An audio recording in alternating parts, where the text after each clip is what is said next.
الوداع عمر شریف، آپ کو کبھی نہ بھلایا جا سکے گا۔ وہ صرف اداکار ہی نہیں تھے بلکہ میزبان، فلم ساز، ہدایت کار، شاعر، موسیقار، کہانی نویس اور مصور بھی تھے۔ دنیا میں 19ویں صدی کے وسطی دور میں سٹیج پر کامیڈی پرفارم کرنے کی ابتدا ہوئی۔ پاک و ہند میں جب بھی سٹینڈ اپ کامیڈی اور مزاحیہ اداکاری کی تاریخ لکھی جائے گی، اس میں چند نام سنہری روشنی سے چمک رہے ہوں گے جنہوں نے اپنی ساری زندگی دوسروں کے چہروں پر مسکراہٹیں بکھیرنے میں خرچ کر دی اور اپنے دل میں نہ جانے کتنے غم چھپائے، جہد مسلسل میں مصروف رہے۔ پاکستان کے عالمی شہرت یافتہ اداکار اور کئی فنی جہتوں کے مالک عمر شریف ایسا ہی ایک نام تھے جن کو مدتوں یاد رکھا جائے گا۔ پاکستان میں سٹینڈ اپ کامیڈی کی ایک پوری تاریخ ہے۔ 80 اور 90 کی دہائی سے شروع ہونے والے سٹیج ڈراموں کے ذریعے اس طرز کی کامیڈی کا آغاز ہوا، جبکہ اس نوعیت کی کامیڈی کے تانے بانے پاکستانی فلمی صنعت کی مزاحیہ اداکاری سے جا ملتے ہیں۔ دھیرے دھیرے یہ مزاج کا میڈیم ریڈیو، فلم اور ٹیلی ویژن کے لیے لازم و ملزوم ہو گیا، لیکن پاکستان میں سٹیج ڈراموں کے ذریعے جس انوکھی طرز کی کامیڈی تخلیق کی گئی، اس نے مزاج گوئی کا سارا منظرنامہ ہی بدل کر رکھ دیا۔ سٹیج کامیڈی باقاعدہ ایک میڈیم بن گیا، اور جب انٹرنیٹ کا دور نہیں تھا تب ان سٹیج ڈراموں کے آڈیو اور ویڈیو کیسٹس دنیا بھر میں پہنچے اور پاکستانی مزاج گو فنکاروں کی صلاحیتوں کا لوہا مان لیا گیا۔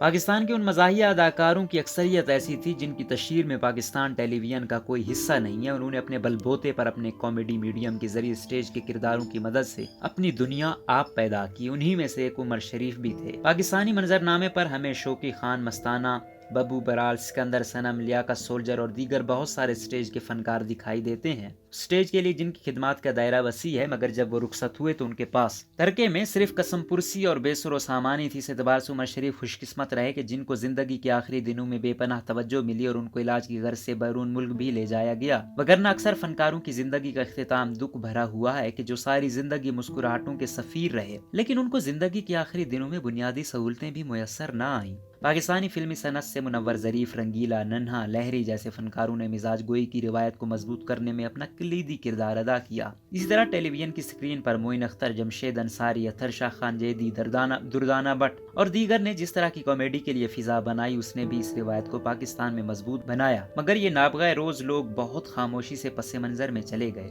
عمر شریف کے حصے میں بے پناہ توجہ اور چاہت آئی۔ وہ ایک ایسے فنکار تھے جن کا سٹیج دنیا سے فلم کے پردے تک مزاج کی میڈیم میں خدمات کا اعتراف کیا گیا، اور وہ بھی اپنے روحانی استاد منور ظریف کی طرح اپنے دور کے دنیائے کامیڈی کے شہنشاہ کہلائے۔ عمر شریف کی زندگی کو طاہرانہ طور پر دیکھا جائے تو ہمیں پتہ چلتا ہے کہ وہ پیدا ہی کامیڈی کے لیے ہوئے تھے۔ کامیڈی کا رویہ اور کامیڈی کی تہذیب ان کے ہاں بچپن سے ہی موجود تھی۔ جب ان کی عمر 6 یا 7 سال کی تھی تب سے وہ معصومانہ شرارتی ذہانت کو اپنی ذات میں محسوس کرتے تھے۔ اپنے حلقہ احباب میں طنز و مزاح کے نشتر چلانے لگتے تھے۔ اتنی کم عمری میں عمر شریف مزاح کی طرف رغبت رکھتے، حالانکہ وہ خود ابھی بچے ہی تھے۔ ان کے کھیلنے کودنے کے دن تھے، مگر وہ اپنے سے بڑی باتیں مزاح کے پیرائے میں کہنے لگے تھے۔ اس کی ایک وجہ شاید وہ غربت تھی جس کا سامنا انہیں کم عمری میں رہا تھا۔ یہ عمر کا وہی حصہ ہے جہاں ان کے سر سے والد کا سایہ اٹھ گیا۔ باپ سے بچھڑنے کے غم کو کامیڈی میں مدغم کرنے والے عمر شریف نے تلخیوں سے شیریں بیانی مستعار لی۔ یہ الگ بات ہے کہ وہ والدین کی جدائی کے علاوہ بیٹی کی رحلت کے غم میں بھی شدید طور سے مبتلا رہے۔ ان کا یہ غم بھی ان کو اندر سے کھوکھلا کر گیا۔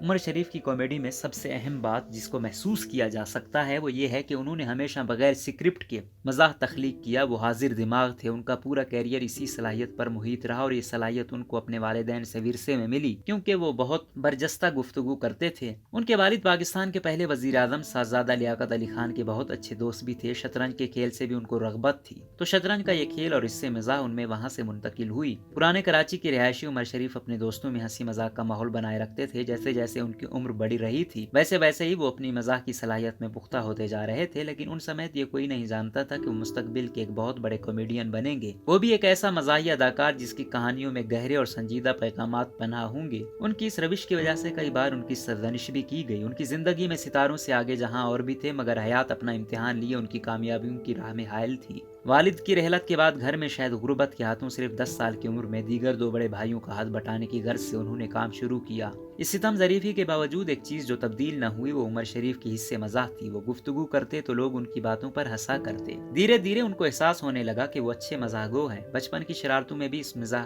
کاری کی آمیزش رہی۔ پہلی مرتبہ ایک ڈریکولا کے کردار میں خود کو ڈھالا اور محلے بھر میں گھوم لیے۔ ان کی یادوں میں یہ پہلا کردار تھا جس کو انہوں نے غیر ارادی طور پر کیا، مگر اس کے نقش ان کی زندگی پر دیر تک قائم رہے۔